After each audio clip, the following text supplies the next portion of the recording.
नमस्कार, आप देख रहे हैं पंजाब केसरी टीवी और मैं हूं आपके साथ अंकित राय। उत्तर प्रदेश, केरल और पंजाब में 13 नवंबर को होने वाले उपचुनाव अब 20 नवंबर को होंगे।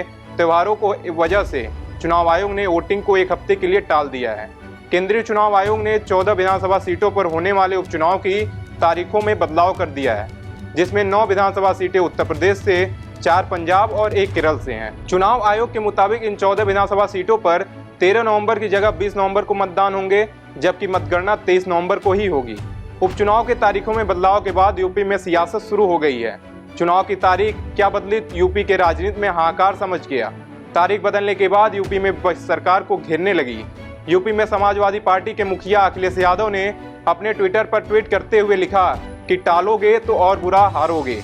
उन्होंने आगे लिखा कि मिल्कीपुर का उपचुनाव टाला, अब बाकी सीटों का उपचुनाव की तारीख बदल गई। भाजपा इतनी कमजोर कभी न थी। दरअसल बात यह है कि उत्तर प्रदेश में महाबेरोजगारी की वजह से जो लोग पूरे देश में काम रोजगार के लिए जाते हैं, वो दिवाली और छठ की छुट्टियां लेकर उत्तर प्रदेश आए हुए हैं और उपचुनाव में भाजपा को हराने के लिए वोट डालने वाले थे। जैसे ही भाजपा को इसकी भनक लगी, उसने उपचुनाव को आगे खिसका दिया, जिससे लोगों की छुट्टियां खत्म हो जाएं और बिना वोट डाले ही वापस चले जाएं। डेट इसलिए बढ़ाई कि भारतीय जनता पार्टी को भनक पड़ गई कि जो लोग छुट्टी लेकर के आए हैं दिवाली की, भैया दूज की और छठ पूजा की, वो सब लोग इतनी छुट्टी लेकर के आए कि वोट डाल के जाएंगे। तो जब भनक पड़ गई इनको, तो इन्होंने चुनाव आयोग से तारीख बदलवा दी। हार के डर से इन्होंने तारीख बदली है और उन्हें ये भी पता था कि यूपी में जो वोट पड़ेगा, वो जो हार होगी, जो संदेश जाएगा, कहीं इनका महाराष्ट्र का चुनाव भी न गड़बड़ा जाए। ये चुनाव भारतीय जनता पार्टी हार रही है, उसी के वजह से चुनाव टाल रही है। मैदान में आपने देखा होगा पहलवानों को, रिंग से बाहर कौन सा पहलवान भागता है? कौन सा पहलवान रिंग से बाहर भागता है बार बार? जो हारता है। इसीलिए कभी अयोध्या का चुनाव टाला इन्होंने और ये अब तारीख बदल दी। जब इन्हें यही बढ़ाना था तो ये पहले भी तो चुनाव करा सकते थे, जिन तारीखों में आज चुनाव हो रहे हैं। क्या वजह कि इन्होंने तारीख बदल दी? इसका फायदा मिलेगा क्या भाजपा को? वो कोई ना कोई खास तैयारी भाजपा कर रही होगी, जो समय उन्हें नहीं मिला, जो समय नहीं मिला। बीजेपी की जो खास तैयारी है वो पुलिस को आगे करके है। जब आप मुख्यमंत्री जी से ये सुनते हो कि मैं रामपुर बना दूंगा, इसका मतलब ये है कि वोट नहीं डालने देंगे। लोकतंत्र में या चुनाव आयोग इन बातों को देख रहा होगा कि इनकी तैयारी खास ये है कि वोट ना पड़ पाए। बूथ चिन्हित कर रहे होंगे ये लोग, बूथ चिन्हित कर रहे होंगे कि बूथ पर फोर्स लगा दो कि वोट निकले नहीं, जबकि फोर्स और एडमिनिस्ट्रेशन की जिम्मेदारी ये बनती है कि ज़्यादा से ज़्यादा वोट आए। ये केवल वोट रोकने की रणनीति बनाएंगे, इसीलिए इन्होंने हफ्ता बढ़ाया। और इन्हें पता था त्यौहार पे जो लोग आए हैं दूर से छोड़ करके, वो सब इन्हें चुनाव हरा देते।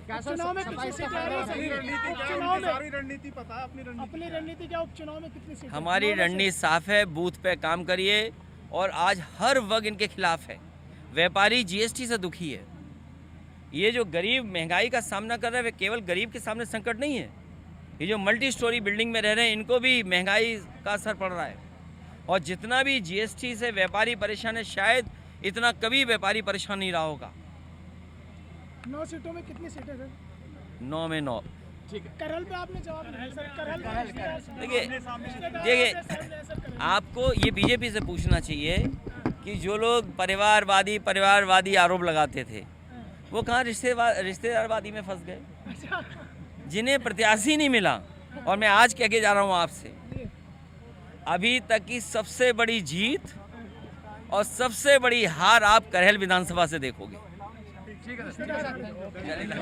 दरअसल चुनाव आयोग के अनुसार उनको राष्ट्रीय और राज्य स्तर की पार्टियों की ओर से मांग की गई थी कि 13 नवंबर को होने वाले विधानसभा उपचुनाव की तारीखों में बदलाव किया जाए, क्योंकि उस दिन धार्मिक और सामाजिक कार्यक्रम है, जिसके चलते चुनाव संपन्न करवाने में दिक्कत आ सकती है और उसका असर मतदान प्रतिशत पर भी पड़ेगा।